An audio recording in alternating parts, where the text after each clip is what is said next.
Oke, Assalamualaikum warahmatullahi wabarakatuh. Ketemu lagi dengan Ibu Meta ya. Pada hari ini kita akan membahas tentang perbandingan trigonometri pada sudut berelasi. Kemarin kalian sudah belajar perbandingan trigonometri pada sudut istimewa, yaitu pada sudut 0 sampai 90 derajat. Sekarang apa hubungannya 0 sampai 90 derajat ini dengan sudut yang di atas 90 derajat seperti 135, 240 dan lain-lain. Adapun tujuan kita belajar pada hari ini adalah agar kalian dapat menentukan perbandingan trigonometri pada sudut berelasi. Oke, langsung saja Ibu jelaskan. Di sini ada diagram Kartesius ya. Ada sudut 0, 90 derajat, 180 derajat dan 270 derajat dan 360 derajat. Yang ini namanya kuadran 1. Berada di antara 0 sampai 90 derajat. Kuadran 2, 90 sampai 180. 180 sampai 270 adalah kuadran 3 dan terakhir namanya adalah kuadran 4. Berada di sudut 270 sampai 360. Di kuadran 1 itu semua nilai sin konstan bernilai positif seperti yang kalian sudah ketahui. Dari 0 sampai 90 itu semua nilai perbandingan trigonometrinya adalah bernilai positif. Selanjutnya di kuadran kedua. Di kuadran kedua ini batasnya di antara 90 sampai 180. Yang positif hanya sin. Dan rumusnya adalah 180 derajat dikurang alfa. Terus kuadran ketiga, yang positif hanya tan. Berarti sin, cos, dan teman-temannya itu bernilai negatif. Dan rumusnya adalah 180 derajat ditambah alfa. Yang terakhir itu adalah kuadran 4. Yang positif hanya cos dan rumusnya 360 derajat dikurang alfa. Sudutnya di antara 270 sampai 360.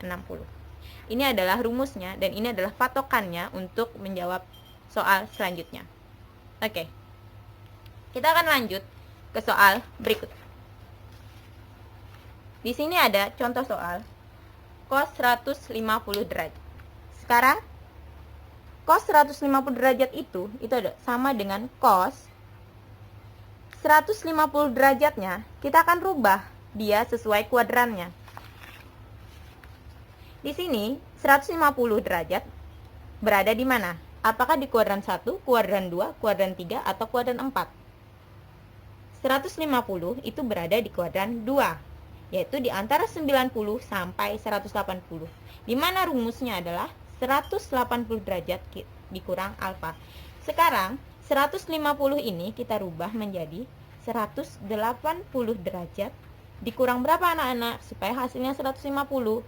Berarti dia dikurang 30 derajat. Pilihannya hanya berada di antara 0, 30, 45, 60 sampai 90. Kita pilih yang mana yang sesuai. Di sini yang sesuai adalah 180 dikurang 30. Sekarang yang kita ambil itu adalah ujungnya saja. Ini sama dengan cos. Di sini berapa, Nak? Cos 30 yang kita ambil. Sekarang tandanya apakah positif atau negatif? Kembali lagi ke rumus. Di rumus di kuadran 2 yang positif hanya sin. Di sini soalnya cos, berarti cos bernilai negatif. Sekarang sudah selesai.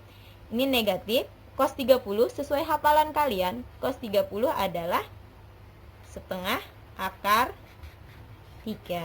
Jadi, cos 150 derajat itu sama dengan negatif setengah akar 3. Oke, lanjut ke soal berikutnya, itu soal nomor 2.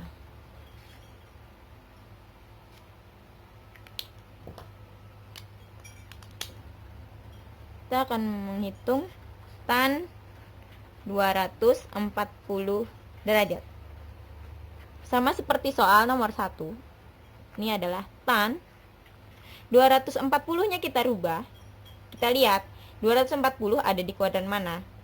Ternyata berada di kuadran 3. Di kuadran 3 rumusnya adalah 180 ditambah alfa. Berarti 180 derajat ditambah berapakah hasilnya supaya menjadi 240? berarti harus ditambah dengan 60. Maka hasilnya adalah tan 60 derajat saja. Sekarang tandanya, apakah dia positif atau negatif? Lihat, di kuadran 3 tadi, kita sesuai tadi mengambilnya di kuadran 3. Di kuadran 3 itu tan bertanda positif. Maka ini hasilnya adalah bertanda positif. Tan 60 itu berapa? Tan 60 adalah akar 3. Jadi tan 240 itu sama dengan akar 3. Oke, kita lanjut ke soal berikutnya. Nomor 3. Sin 315 derajat. Ini adalah sin 315 derajat itu berada di kuadran berapa? Oke, iya, benar. Dia ada di kuadran 4. 315 itu berada di antara 270 sampai 360. Jadi 315 kita rubah sesuai rumus ini menjadi 360 derajat dikurang 45 derajat.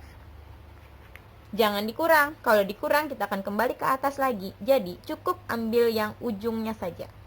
Itu adalah sin 45 derajat. Sekarang kita cek tandanya, apakah dia positif atau negatif.